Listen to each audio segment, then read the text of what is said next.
all those tools out there farming 3,200 acres need to be repaired, they're coming here for that. But today, the blacksmiths do more metal work for the estate itself, and that includes everything from making nails like this to hinges, repairing parts, things like that. Let's say the cut nails. Not a cut nail, no, this is a forged nail. He's starting with, what is that, about 1/4 inch rod? Roughly, It's less than a 1/4 inch. looks a little smaller than that. 3/16.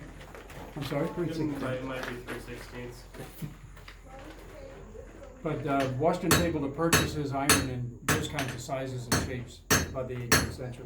Where would you get that from? Iron, it's very local. By the 1760s, the colonies are exporting, they're the third largest exporter of iron in the world. So lots of iron being discovered here.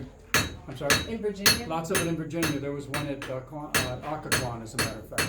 So that's before they started making steel, putting them out. Well, steel was available, but it was very expensive, and it's not always the right metal for Right. the job, too. So iron was more common. You'd use steel for some things like the tip of the blade of an axe or something like that. Not the whole head, just the tip. It was pretty expensive. And I don't know that much steel was being made here. Some was. There's a bit of steel being made here in the colonies. Carbon Not a steel. lot. Carbon steel.